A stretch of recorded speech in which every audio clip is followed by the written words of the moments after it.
Hola, soy Nicolás y esto es Sal y Pimienta de la Palabra de Dios. Hola a todos, espero que anden bien. Estamos como todas las semanas compartiendo la Palabra de Dios. Antes de comenzar, quiero hacerles un recordatorio que esta semana empieza el Seminario Bíblico de Fe. Les invito, si quieren inscribirse, no pierdan la oportunidad de estudiar. Les voy a dejar el link en la descripción del video, como hemos venido haciendo. Y bueno, quería contarles eso antes de arrancar. Va a arrancar con todo el seminario, así que no se lo pierdan.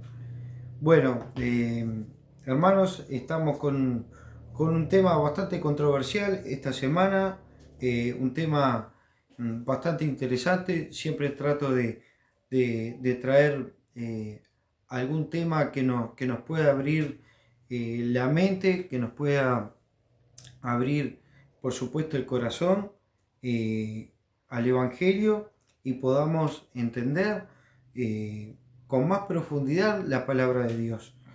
Es un tema bastante interesante, cómo se ha metido el mercadeo en las iglesias. Así que si querés enterarte, te invito a que te quedes hasta el final del video. Y antes de continuar, también te hago una invitación a que te suscribas al canal si te gusta este tipo de contenido. Como les mencionaba recién, esta semana vamos a ver cómo el mercadeo se ha metido en las iglesias, cómo los líderes evangélicos han transgiversado el mensaje de Dios y se han dedicado a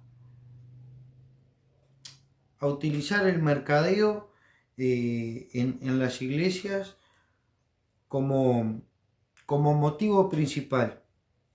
Esa la verdadera razón de este mensaje. Yo le puse como título el merchandising para las empresas. Y ahora ustedes van a ver por qué. Nosotros sabemos que desde tiempos inmemorables el que controla las masas tiene el sartén por el mango. ¿Y por qué digo esto? Porque hemos visto a lo largo de la historia personajes como Alejandro Magno, Napoleón, Hitler, Julio César, todos estos personajes históricos de que hemos estudiado en las academias, ¿verdad? En la UTU, en el liceo, en las escuelas, en la preparatoria, como le digan en tu país. Estos personajes se han estudiado porque llegaron a controlar grandes masas. Por ejemplo, Alejandro Magno tenía 30 años y ya había conquistado toda Europa y parte de Asia. Tenía un ejército impresionante. Napoleón, ni que hablar. Hitler, a pesar de todas las cosas mal que hizo, que sabemos nosotros que hizo mal, llegó a conquistar el corazón de todos los alemanes, ¿verdad? No solamente de los alemanes, sino que salpicó su ideología a otras partes del mundo, como por ejemplo fue Italia. Todos sabemos que Mussolini en Italia también hizo de las suyas, influenciado netamente por el pensamiento de Hitler, ¿verdad?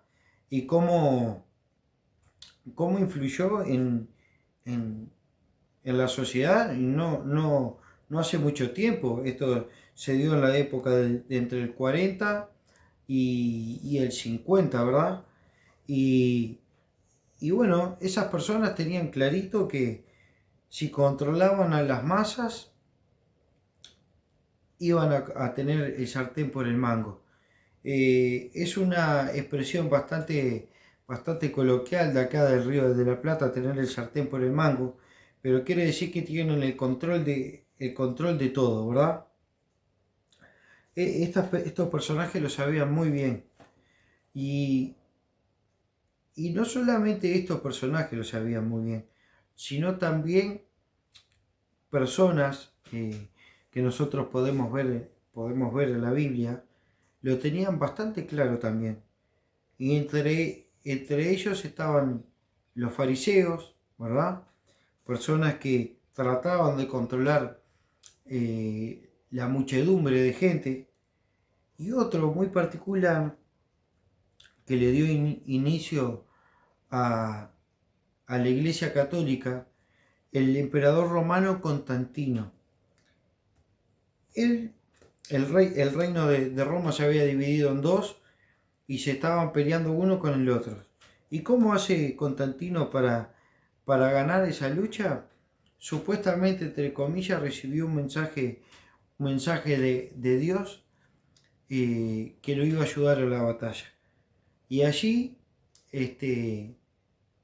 opta por introducir al Imperio Romano el cristianismo.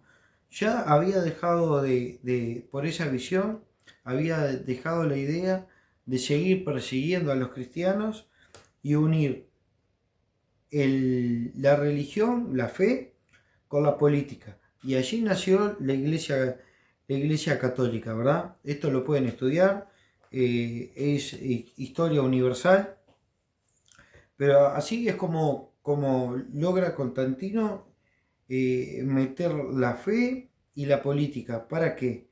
Para controlar a las masas. Y eso es lo que pasa hoy en día en muchos países, ¿verdad? Tratan de controlar cierta cantidad de minorías para hacer una fuerza aún mayor. Y esto no se escapó, hermanos, de la iglesia evangélica. El personaje del que vamos a hablar hoy relata muy bien cómo las motivaciones que no son las adecuadas pueden corromper nuestro corazón, nuestro pensamiento, para controlar las masas. Y tenemos que tener mucho cuidado con eso, porque son cosas que de repente las podemos ir haciendo de manera imperceptible. Vamos a leer con ustedes el pasaje que vamos a leer hoy. Es bastante largo, pero no tiene desperdicio. Está en el libro de los Hechos, capítulo 8. Vamos a entrar un poquito en contexto de cómo viene la mano acá, porque podemos ver que el capítulo anterior, capítulo 7, y en el capítulo 6, cómo eligen a los diáconos. Posterior a eso, vemos cómo Esteban, que era uno de los diáconos, empieza a predicar y el Señor lo empieza a respaldar y levanta un revuelo bastante importante en Jerusalén, que llama la atención evidentemente de los que querían tener la sartén por el mango. Le llama la atención a los fariseos, ¿verdad? Y estos introducen unos testigos falsos para hacer caer a Esteban. Lo llevan delante del concilio, que uno de los participantes de ese concilio era el apóstol Pablo, que en ese entonces no estaba convertido al cristianismo, sino que era un ferviente judío, como lo podemos ver en alguna de las cartas de Pablo, que era un fariseo estricto, duro, demasiado duro. Y él estaba ahí en el juicio que le hicieron a Esteban. Después de esto apedrean a Esteban, lo matan, y Pablo, que en aquel entonces era llamado Saulo, opta por darle una persecuta dura a todos los cristianos. Y esto hace que todos los cristianos y los diáconos se separen, se vayan de aquel lugar, y en ese esparcimiento de los diáconos, el que se va a Samaria es Felipe, y es uno de los protagonistas de la historia del día de hoy. Felipe, un diácono que baja a la ciudad de Samaria y empieza a predicar. Y el Señor lo empieza a respaldar y Felipe se manda una gran campaña evangelística que la vamos a ver ahora. Vamos a leer Hechos capítulo 8 del versículo 5 al 24. Y empieza así.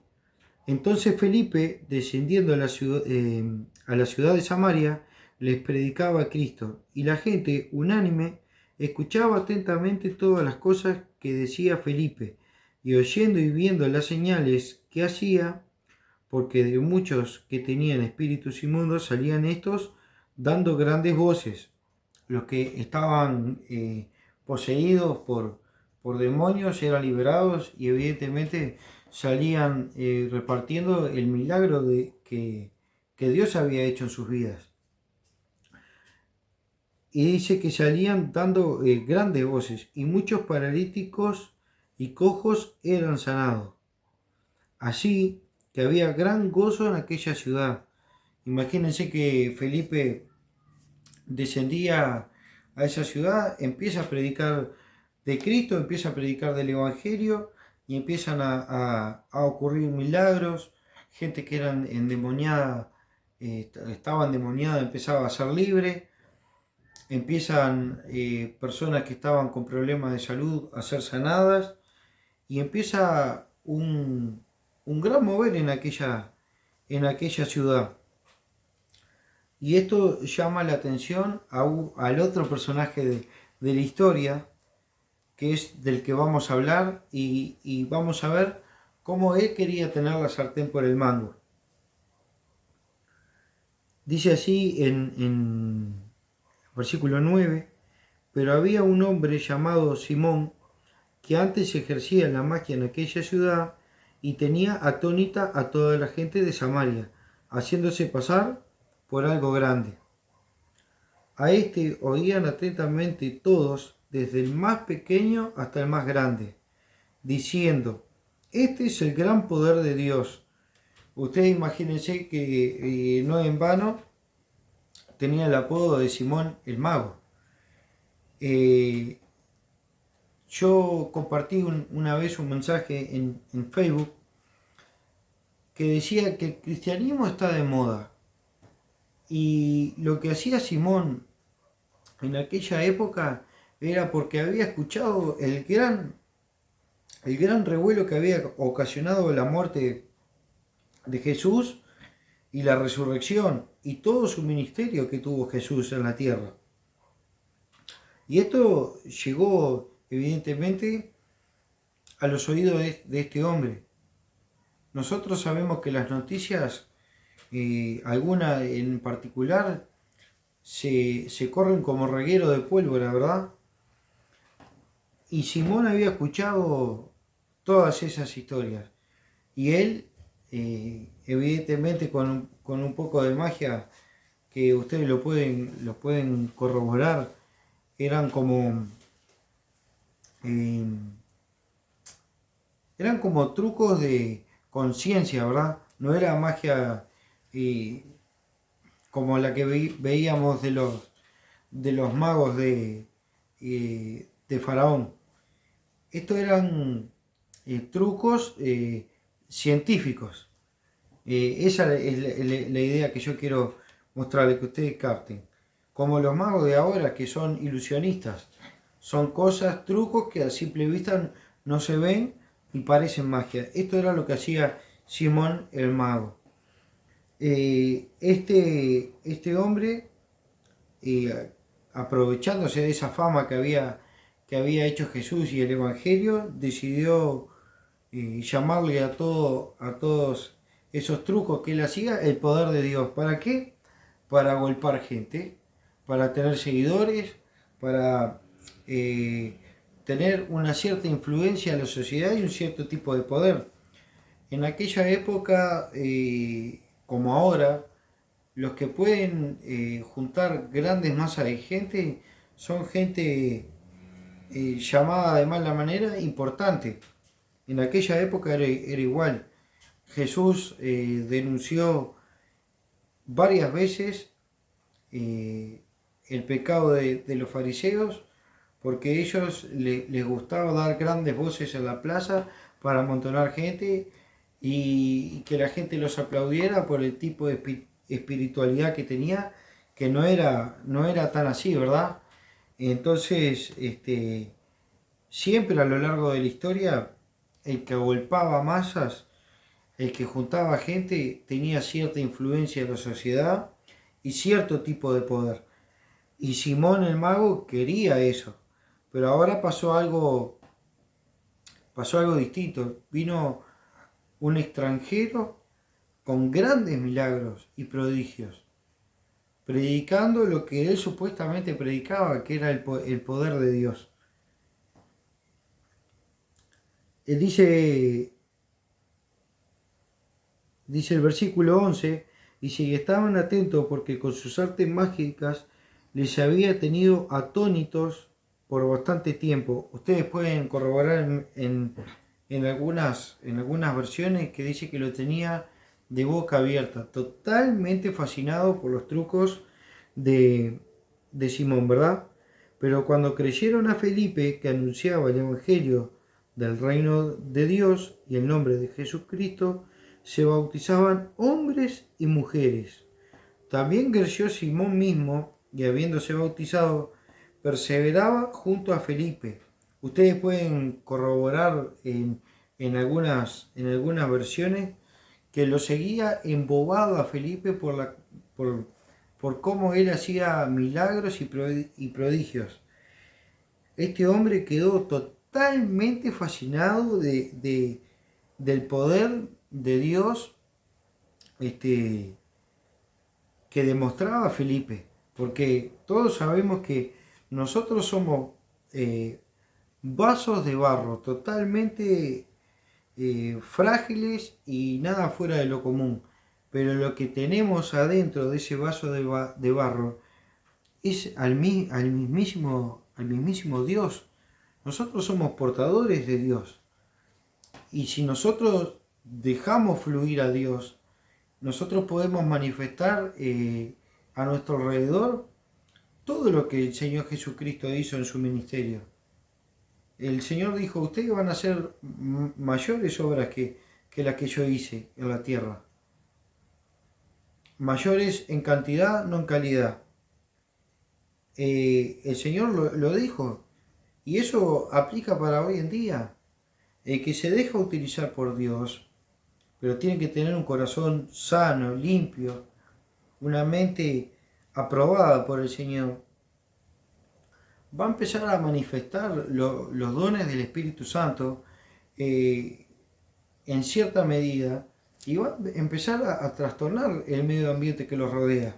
Esto es así, pero Simón tenía un concepto totalmente errado. Pensaba que Felipe era el que hacía todo eso, y estaba errado. Es Dios que utilizaba a Felipe.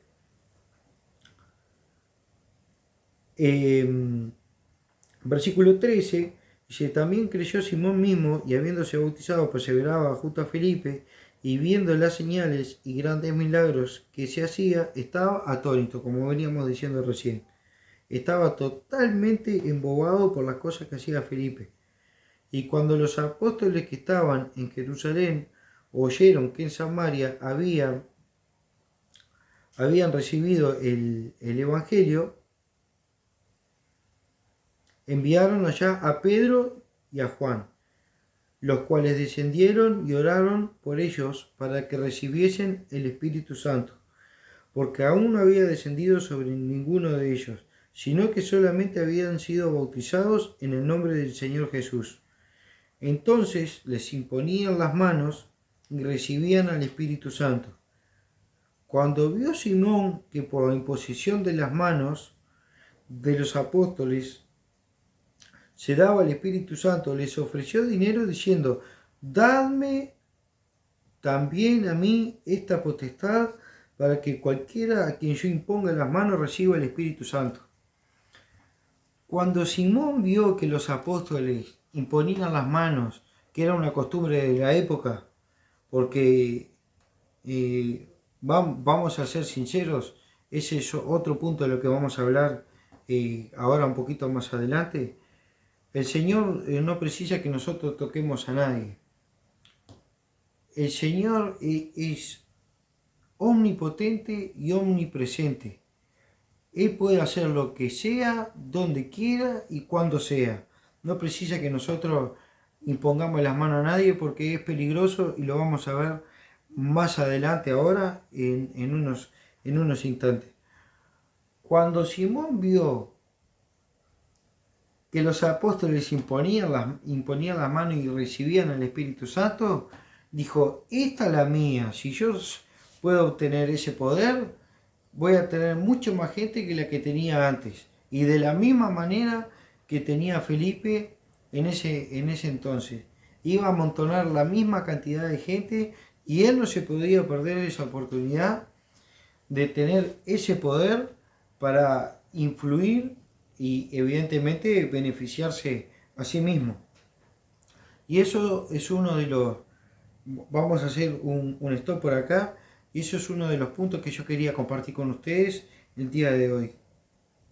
Ojo con ese tipo de motivaciones porque ya arrancamos con el pie izquierdo en el Evangelio. Yo a ese punto le puse beneficios propios, ego, vanidad y poder. Esto lo vio Simón y dijo, esta es mi oportunidad para yo tener muchos seguidores. Y es lo que lamentablemente está pasando hoy en la mayoría de las iglesias. Y no digo en todas porque sé que hay pueblo de Dios que todavía sigue siéndole fiel a su palabra y a lo que Dios manda verdaderamente. Simón vio eso y dijo, esta es mi oportunidad. Esto es lo que yo preciso. Y le ofreció dinero a los apóstoles, que fue lo peor que pudo haber hecho. Lo peor que pudo haber hecho. Nosotros sabemos que el amor al dinero es el principio de todo mal. Lo dice toda la Biblia, lo dijo Jesús, lo dijo Salomón, está en Proverbios, en Eclesiastés, en toda la Biblia está que el amor al dinero corrompe nuestro corazón y nuestra mente. Como hemos visto en videos anteriores, por ejemplo, en el video de mimetismo, Timoteo nos advierte de esto. En 2 Timoteo capítulo 3 y 4 habla de que en los días postreros iban a haber gente amadora de sí mismo, ustedes se acuerdan, ¿verdad? Eso lo vimos en el video de no te fijes en ti, fíjate en mí. Explicamos eso, de cómo gente amadora de sí misma iba a empezar a corromperse y a transgiversar el Evangelio. Y esto es un motivo bastante peligroso. Nosotros tenemos que tener mucho cuidado cuáles son las motivaciones. Hay un versículo que dice que antes de ir a la casa de Jehová,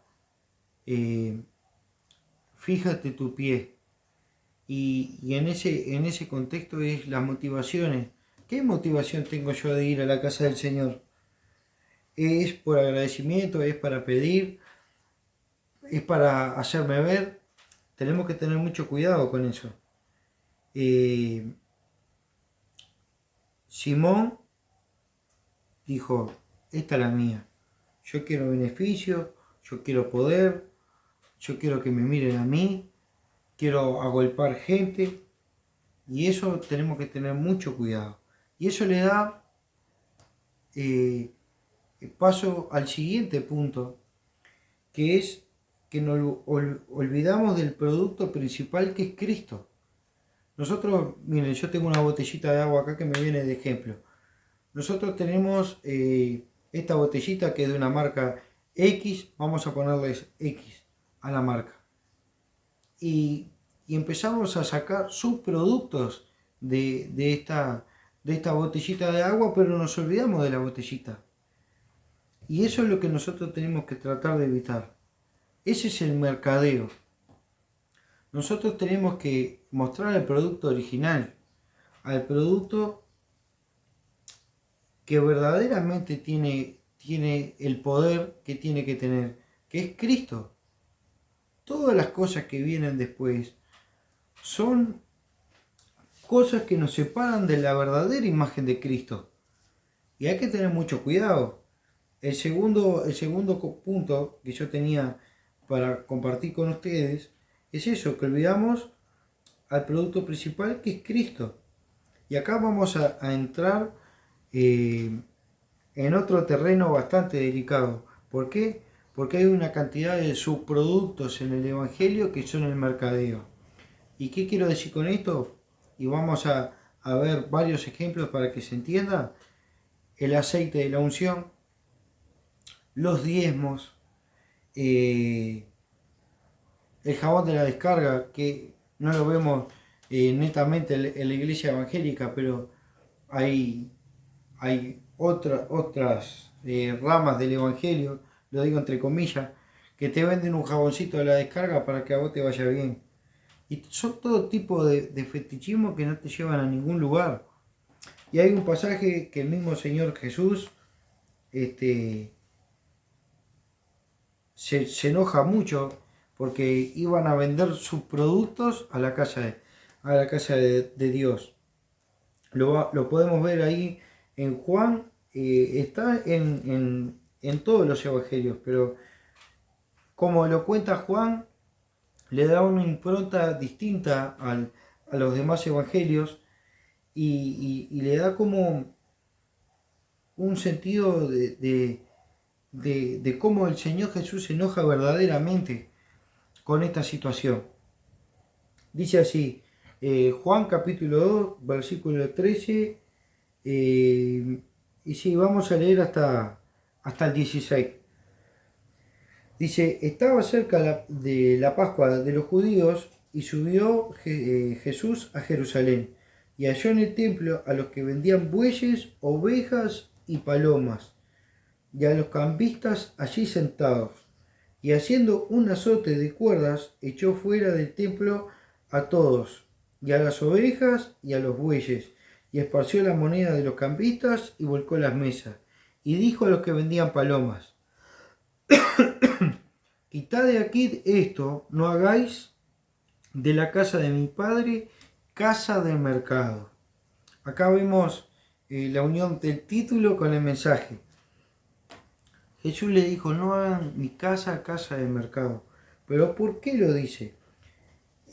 Ustedes saben que hasta que Jesús tenía las romanitas puestas, tenía que estar sujeto a la ley de Moisés.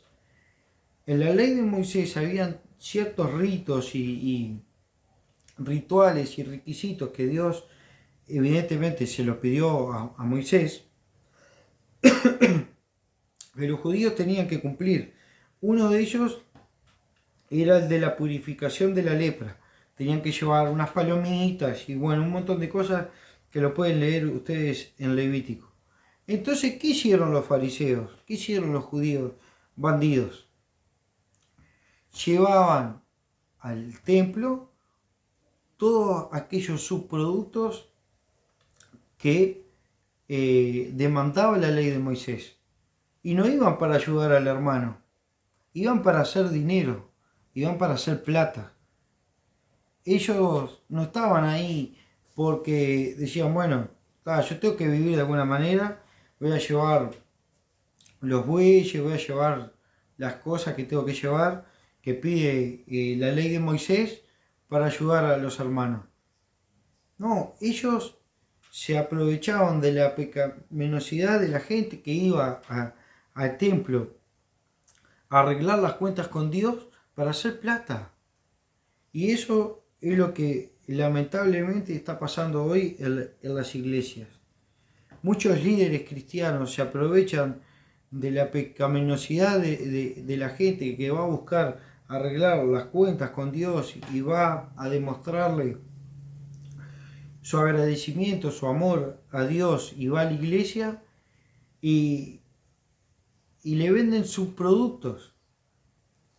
Y eso es lo que no tenemos que hacer. Nosotros tenemos que mostrar a Cristo, no al aceite de la unción para que nos cuide, para que nos sane algo. Si Cristo es suficiente para todo. Hay un ejemplo en Santiago, que ahora lo vamos a ver, que dice el pasaje ahí en Santiago 5, 15, el versículo anterior, que dice que pongan aceite sobre las heridas para que sanen. Porque en aquel momento era como un doctor Selby, ¿verdad?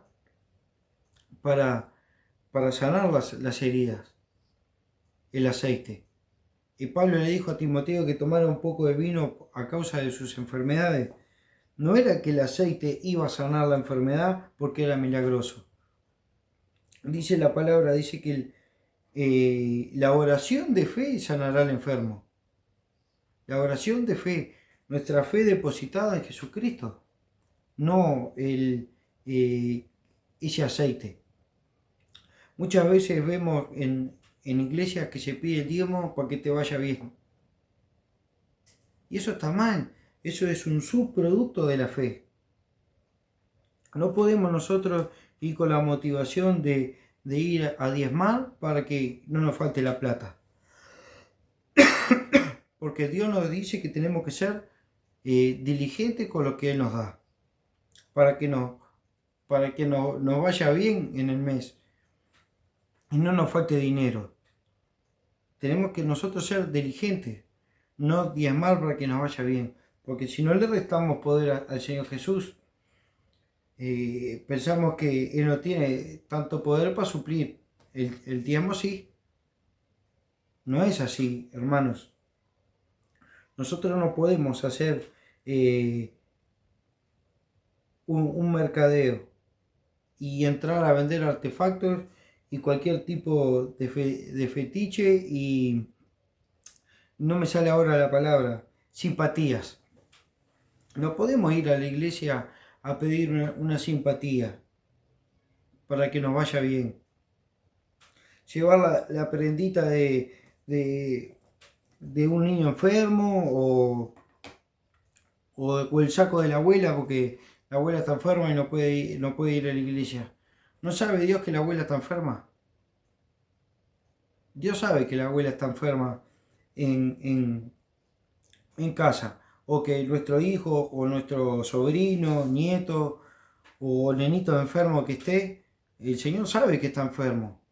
Y no va a saber Él si escudriña nuestra mente y nuestro corazón de quién estamos hablando. No podemos nosotros decir, no, traigan la foto del nene, el saco de la abuela, la prenda del nene, tráiganlo que le vamos a poner las manos y se va a sanar. Ustedes acuérdense del centurión que le dijo a Jesús, di la palabra y mi siervo sanará. Estaba lejos el esclavo del centurión. El siervo del centurión estaba lejos, ni lo conocía personalmente Jesús. Y el Señor Jesús tomó ejemplo de aquello y dijo, ojalá que todo Israel tuviese la fe que tiene este pagano, porque era un centurión romano. Nosotros tenemos que tener mucho, pero mucho cuidado con andar dándole poder al mercadeo, al merchandising. Nosotros tenemos que mostrar al producto principal que es Cristo. Y esto es lo que le pasó a Simón. Él dijo, yo tengo que vender acá. Esta es mi oportunidad. Si yo llego a tener ese poder y pongo en las manos y la gente empieza a cambiar, a la semana no me tengo que traer a 2 o 3 empleados porque no me da para poner las manos sobre la gente.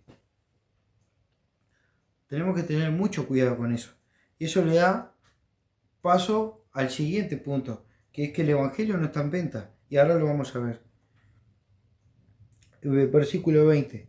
Dice, entonces Pedro le dijo, tu dinero vaya contigo a la perdición, porque has supuesto que el don de Dios se obtiene con dinero. Acá vamos a hacer una pausa para explicar un par de cositas que yo estuve investigando. Cuando uno se entretiene, se activa una cierta unas ciertas hormonas en nuestro cerebro, que son la dopamina, la serotonina y endorfina. Estas tres cosas hacen que nosotros tengamos un estado de éxtasis y autosatisfacción. Y es, por cierto, bastante adictivo ese estado de euforia. Entonces, hay muchas iglesias que tienen que mantener el show para tener a la gente contenta y que vaya. ¿Por qué? Porque se monetiza todo eso. Si bueno, yo tengo a la gente contenta, la gente viene a la iglesia y le da estatus a la iglesia. ¿Cuántos hemos caído en el error de preguntarle a algún hermano, ¿cuántos hermanos son en tu iglesia? Y somos 5. Y capaz que no se lo decimos, hermano, pero pensamos, en esa iglesia no está el poder de Dios, hay 5 hermanos, algo está mal. Y capaz que esos 5 hermanos están mejor que una iglesia que tiene 20.000 miembros. Hay que tener mucho cuidado con eso. ¿Por qué? Porque a veces se monta un show para tener a la gente contenta, porque sabe que hace catarsis 2 o 3 horas dentro de la iglesia, pasa bien, se olvida sus problemas y después se va para la casa y siguen con lo mismo. Pero le dicen al vecino, no, vení conmigo a la iglesia que no sabés qué bien que te hace, estás re contento ahí adentro. Y después el vecino sigue igual. Y no es así. Nosotros tenemos que tener mucho cuidado porque no se puede comprar el poder de Dios. Nosotros tenemos que mostrar a Cristo. Y se lo dijo el apóstol Pablo. Dice, tu dinero vaya contigo a la perdición porque has supuesto que el don de Dios se obtiene con dinero. No tienes tú parte ni suerte en este asunto porque tu corazón no es recto delante de Dios. Arrepiéntete pues de esta tu maldad y ruega a Dios si quizás te sea perdonado el pensamiento de tu corazón, porque ya veo que estás en hiel de amargura y atadura de maldad. ¿Por qué? Porque tenía amor al dinero. Él pensó enseguidita en monetizar todo lo que él estaba viendo. Él se fue embobado no por el poder de Dios, sino por los resultados del poder de Dios. Y eso hay que tenerlo presente. Nosotros no vayamos pensando que porque amontonamos gente estamos haciendo las cosas bien. No es así. No es el camino correcto.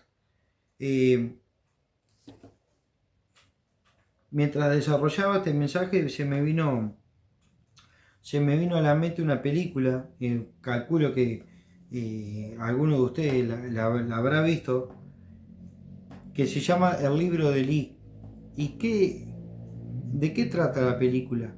En un mundo post-apocalíptico, en donde se destruye prácticamente toda la humanidad, hay una versión en papel de la Biblia.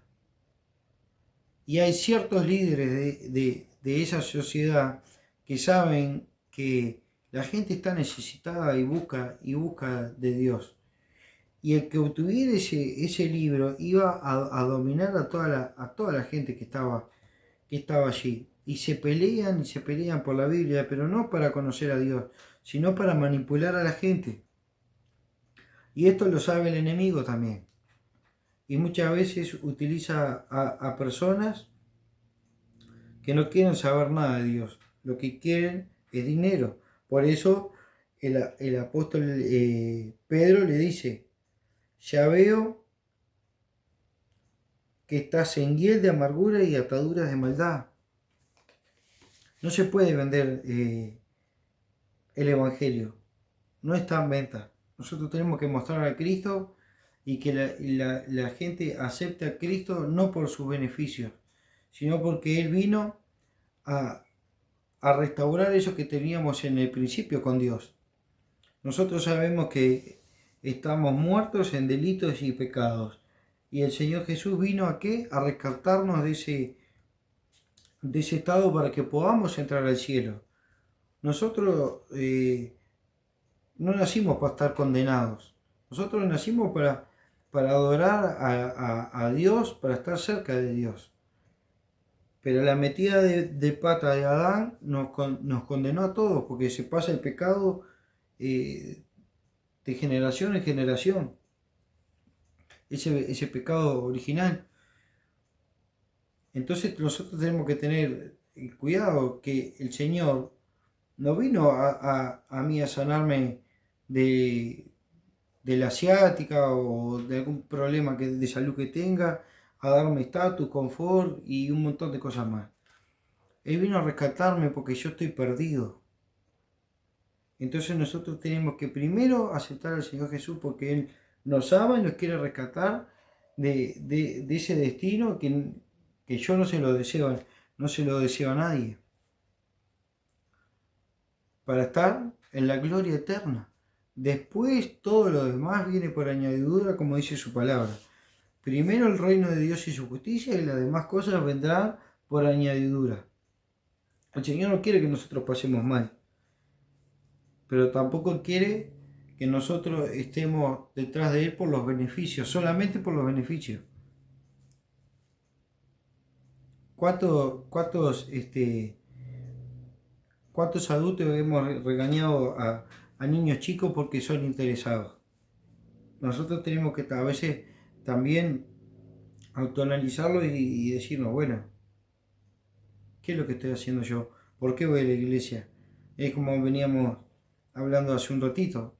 ¿Cuál es mi motivación para ir a la iglesia? Tenemos que tener mucho cuidado con esto. Así que bueno, hermanos, yo quería compartir este mensaje con ustedes, ¿verdad? Que podamos reflexionar, que no nos colguemos de la oreja del Señor Jesús para que a nosotros nos vaya bien, sino que veamos cómo está nuestro corazón, cuáles son las motivaciones que yo tengo, qué es lo que a mí realmente me lleva a acercarme a Dios. Ese era el mensaje que quería compartir yo con ustedes. Espero que les sean de bendición. Compartan, como siempre digo, los que llegan al final del video, compartan, que puedan compartir para que la palabra de Dios pueda correr. Suscríbanse al canal para seguir compartiendo este tipo de mensajes, para que YouTube les avise, ¿verdad? Y bueno, si quieren hacer el seminario, les invito a que lo hagan. Es una linda oportunidad que pueden tener si ustedes tienen el anhelo de prepararse para algún ministerio en específico. Es una linda oportunidad que ustedes puedan estudiar, que puedan sacarse dudas, porque nosotros sabemos que muchas veces se transgiversan cosas que no están bien y nos da dudas, decir, lo que estoy haciendo está bien, está mal, está más o menos. El seminario les ayuda a eso. Así que bueno, agradecido con ustedes, vamos a orar antes de despedirnos. Señor, te damos gracias, Padre, por esta oportunidad que tenemos de compartir tu palabra, Señor. Te pido que esta palabra llegue a los corazones, a las mentes de las personas, Señor, que puedan tomar conciencia, Padre, de cómo estamos parados, Señor, nosotros, de cuáles son nuestras motivaciones, de qué es lo que nos impulsa a ir a tu casa, a compartir tu palabra, y bueno, todo lo que es con respecto a ti, Señor, qué es lo que nosotros realmente nos motiva. Te doy gracias por el espacio que podemos tener para compartir. Te pido que bendigas a mis hermanos, Señor, a los que están escuchando esta clase de videos, Señor, y que tú los ayudes de la mejor manera. Te damos gracias en el nombre de Jesús. Amén. Bueno, hermanos, espero que anden bien. Nos vemos la semana que viene.